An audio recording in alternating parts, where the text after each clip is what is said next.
Hello, everyone. I'm gonna try to get the brightest one in here. So pardon me while there we go. So you can actually see my face.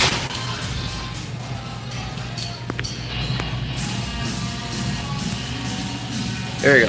Hi.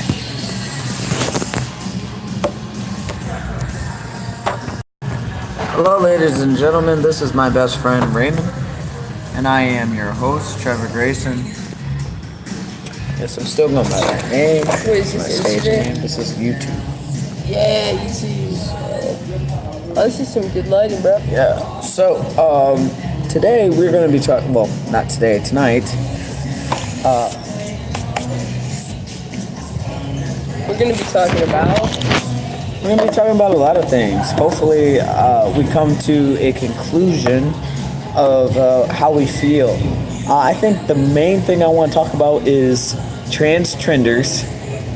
A lot of these YouTubers that we see, along with the crybaby community that we hear about. I've gotten a lot of gripe. The fact that I call the trans community crybabies. My thing is, it's true. I mean, from what I've seen, and me coming from the background that I have, from what I've experienced, all I can really see is that these people, they kind of use being trans as a crutch, and in reality, what we're really experiencing is enablers. Oh, you're sad and you're depressed because you want to do something or you want to be seen a certain way. Don't get me wrong. I understand that being misgendered is a serious thing. Being having dysphoria, that's a real thing. And if you're trans, you have dysphoria. If you are trans, you absolutely need dysphoria. You absolutely must have experienced dysphoria. It's a symptom of being trans, and if you don't experience dysphoria, then you are not trans. There's no crybaby. There's no other subtle dismissive thing about it. Okay, from all of the great YouTubers that we've seen that talk about this issue, some people, they kind of subside to whatever they think their followers want to hear, and I just personally don't believe it. I just don't believe it. What do you think? Here's the thing, dude. Recently, in these recent years, transgender was taken off the mental illness diagnosis. You know, you got mental illnesses, you got schizophrenia, you got bipolar, you have ADHD. Right. Quick fact throwing it out there, mental illness is varied country to country. So United States, Australia, Canada, Africa, and other countries, they all have different diagnoses for all their different mental illnesses. Anyways, just thought that was interesting. Wanted to throw that out there, but transgender is real, and however you decide to come out and what you decide to do with your life is on you.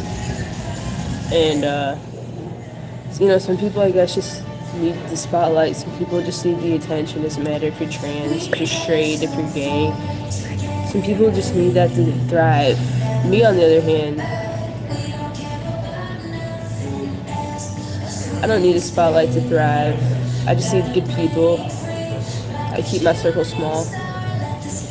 I just need good food. Even shitty food. I'm a garbage disposal, I'll be honest. You can be me as Trevor. I eat anything except saliva on my taco from Don't Taco remind me. Bell. I'm looking forward to that.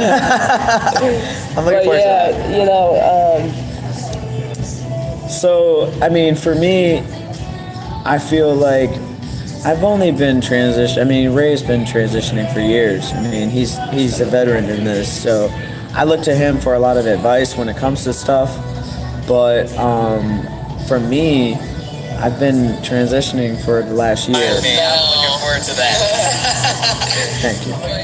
Sorry about that. But I feel like, at least right now, In my 8 months of being on T and my maybe year and a half of being trans, openly, I feel that I just see a lot of things that I don't agree with when it comes to the trans community and what I would like to see as a community as a whole. Now, mind you, I'm coming from being trans. I'm coming from being a lesbian, right, for 12 years. I've been a lesbian. So you've already been in the LGBT. I've been in the community for basically my whole life. You know what I mean? More than I have been cis. I've been cis for about 6 months out of my life, and I realized that just wasn't me at all.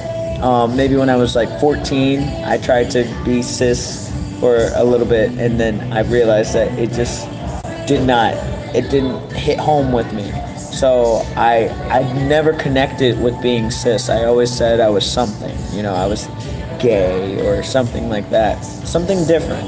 No, you're saying cis regarding as a cis female. Yes, yeah. Dating a cis man. Correct. So you're saying heterosexual in that nature. Heteronormative. Heteronormative. I was heteronormative for about 6 months out of my life. Yeah. And during that time, you said you felt like you never connected. Correct. Yeah, I felt like being okay. So when I was about 14, I was in 7th grade, and I noticed that people looked at me differently, like as a person. Like at my most comfortable, I was a boy, right? When I became uncomfortable is when I was trying to be somebody that they didn't want me to be. I was trying to be something that they wanted me to be. Okay. We are sorry about that. We're back. So yeah, like I was saying. About being 14, more Yeah. comfortable as a man.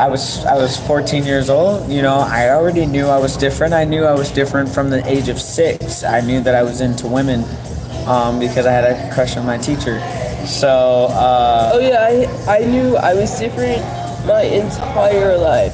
I had a crush on my kindergarten teacher. I asked her to marry me. Me too. Oh well, no, I didn't ask that, but I had a crush on my kid. Oh, I asked her. She said no, but like it was worth a shot, It was definitely worth a shot. She said no. I was like, why? I'm like 3, you're like 30. I don't see a problem. I like older women. Right. So yeah, I knew I was different. So at the age of 14, I tried to coincide with, natural Oh, and society I was being misgendered terms. since I was like 3 foot tall. I don't know how old I was, but people were like he, she. I was always a he, she. My whole always. life. My whole life I was a he, she. Always. And I never even thought twice about But the thing with being a he, she is you feel guilty.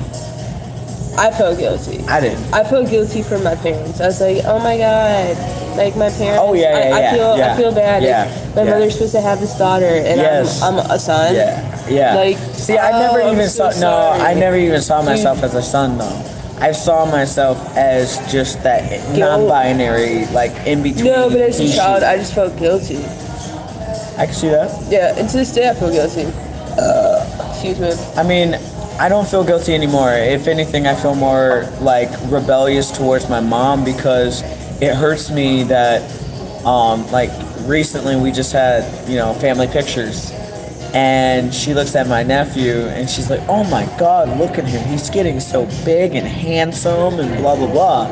And I wanted her to say that about me, and yet she says nothing. She's more so ashamed and quiet. Yeah. She doesn't say, and it hurt me to my core Yeah. that she cannot recognize me as a son. She recognizes me as nothing at all. Yeah, that's difficult. And I felt good. I felt very handsome. I had my tie, and I looked statured, and yet she didn't say anything. She was just Nothing. That sucks. Just nothing. And it hurt because she's just like, oh, Brandon looks so handsome. He's so handsome. And I'm just like,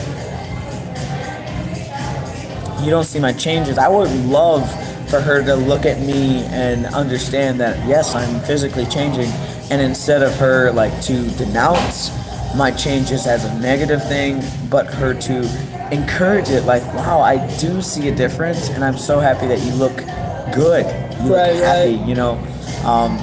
Unfortunately, I'm not getting that from my mother, and sometimes it just takes time. Like, it's beyond that. I think that I've become kind of resentful towards her because she doesn't see me and she doesn't know me. She still says she pronouns and she still calls me by my dead name, and it hurts me because I don't ever tell her to call me by anything else. Right. But she clearly, I would think that she would see a difference. Can you get that out of the phone?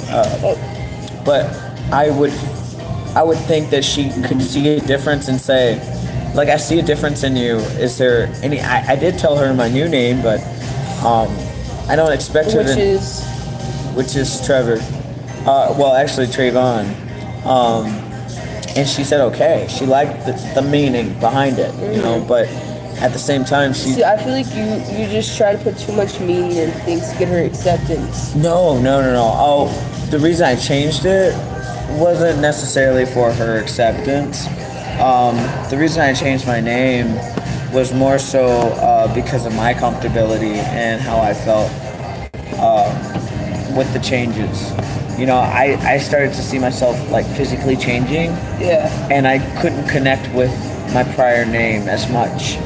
You know, and I looked it up, and it's a natural thing that you go through. Like, you think that you want to be this big, you know, hardcore masculine person because that's what you're striving for. But once you hit that moment of masculinity of which you don't need to try, then you kind of revert back to something unisex or something neutral, and it makes you feel more comfortable. So that's why I went from Trevor, a very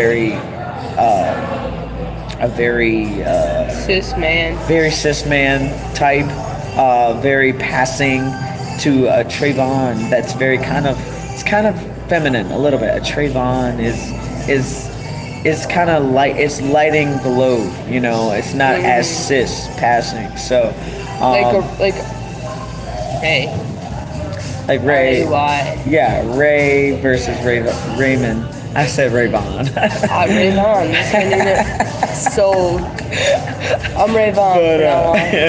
But like Ray and Raymond. No, but I totally know what you mean. There's this one guy that I follow on Instagram, and he's like prior to see, you know, short hair, trying to be so cis passing. Yes. But then once you start testosterone, it's almost like you convert back to your feminine. You connect back to your roots. Yeah. And that doesn't mean that you're regretting change. No. But the thing is as a trans person, you try so hard to pass, and you're estrogen filled. So you have to become as man as a man. You're like a fucking military Marines dude, you know, like juice, you know, like protein, like you don't know nothing, you know what I'm saying? Like you know up, down, and you don't know stop. But yeah, I can tell you, like, pre-T for about 3 or 4 months. Like, I like, mind you, I've never been like macho big bull D, you know what I mean? Bulldozer, you know what I mean? I don't want to, you know, disrespect anyone. Wrecking ball. Never been a bull dyke, all right? So a butch ass dyke. Yeah, I didn't want to disrespect anybody, but I've never been a bull dyke. Trigger warning. I've been very androgynous. I've always been metro. So when I knew that I was turning into a man, or when I knew that I was transitioning physically to masculinize any of my feminine features, I just instantly knew that I overcompensated everything about myself. I changed my name to something very, very masculine. I changed my body and everything into something extremely masculine because I felt like this is what a man needs, you know. Once I started taking testosterone, I started to lighten the load of my masculinity because it was an overload. As a Like you lesbian, wouldn't wear certain shirts because they had too much color in them, or the way they were cut, you know, or the way you would style your hair. well, the way I was styling my hair prior to T was very Emo It band. was very emo band. Yeah, I would spike it. I had like a little mohawk, but as a dyke spike, if you will. as it was known, I had it was very androgynous, but it was extremely masculine in that way that I was feminine in a way, but I also had this very bold masculinity. But once I started taking testosterone, all of that femininity kind of just diminished over time. And then I realized, like, wow, I have no femininity left in myself. So now I have to revert back and kind of find a happy medium. I think I lost that, and I think that was a problem. And dude, that's all part of the journey, is finding that happy medium, you know? Because I think for cis males, Happy medium. Yeah, because we trans have people. the thing that is toxic masculinity is when you delete all of your estrogen. Well, not your estrogen, I'm sorry. Yin and yang. But the thing is you gotta understand that, you know, your estrogen, your femininity. Not just estrogen. It's good. It's good. It is. Females love it. Yes, they do. They really you do. know, girls like, oh my god, I swear to God, after this relationship, I'm becoming a lesbian. Yeah. Bitch, no you ain't. Shut the fuck up. Triggered. You're honestly, first off, you're the problem, not him. But what I'm saying is, I don't even know what I'm saying, but that shit just bothers me when people say that shit. I've never had that. Never heard a girl say, oh my god, after someone comes, oh, I hate because that I've with never too many been trans. Yeah, I've never been trans. No, dude, I've never straight been girls out always trans. be saying that shit. My though. straight girls say I'm going to a man after this because I was very. That's triggering. I was never out. I was never trying to be a man unless I felt as a man and I represented that. So me on estrogen, some people feel that way. Some people on estrogen feel like they can be a man without testosterone. I didn't feel that way. I felt like So what did testosterone make you feel more of a man? Testosterone made me feel like more of a man when I started to physically feel like my mindset started to physically shift and change from estrogen to testosterone. That's when I started to feel like, oh wow, this is what a man feels like. When I stopped feeling like those subtle hints of I'm hurt or my feelings are hurt and all of the stereotypes, well, I'm sorry, not all of them, but the majority of the stereotypes, at least 85% of those stereotypes of women feeling more than men, women thinking more than men are all true. From me going from estrogen of being diagnosed as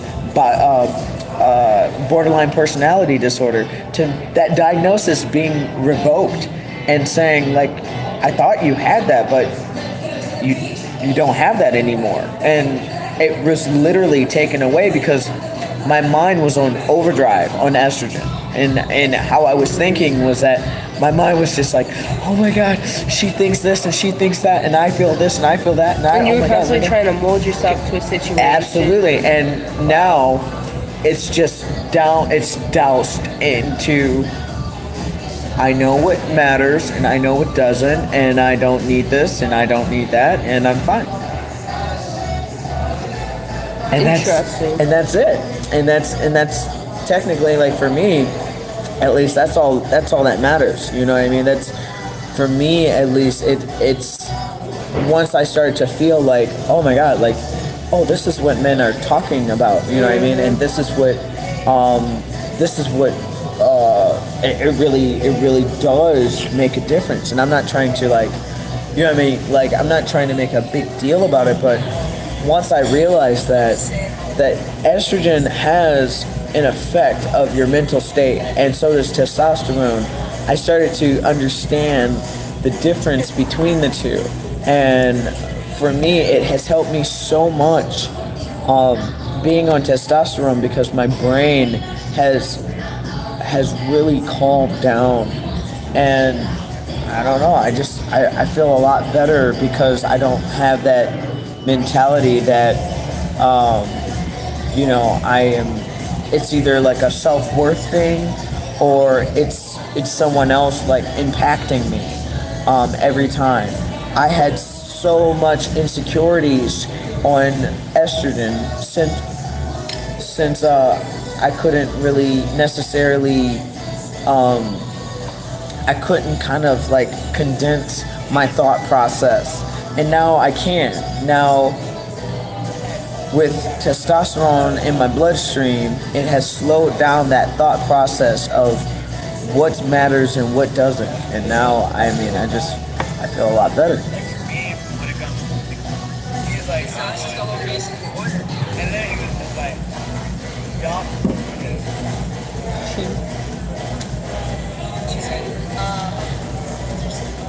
But we're still on live. Oh, sorry.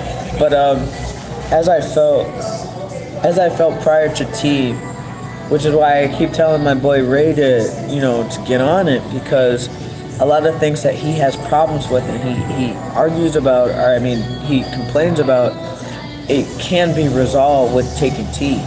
A lot of issues that I had prior to tea, and even on the upcoming months that I was on tea, they kind of dissolved over time. I realized over time that I didn't necessarily need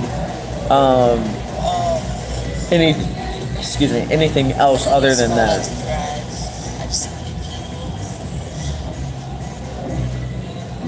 So he's distracting me, but yeah. So yeah, that's. I just want people to be involved. Like, how do we get people to watch our shit? Well, it's Sunday and it's 12 o'clock, so you kind of just. Yeah, I'm going live again. Do you have Facebook? Oh yeah, Facebook Live. Facebook typically has a lot more viewers,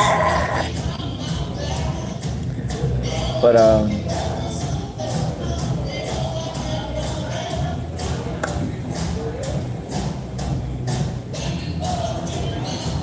debating on if I should go pee. I guess I should. Let's go. All right, guys. So I'm terrible at this, but I'm gonna end this right now. Thank you so much for listening.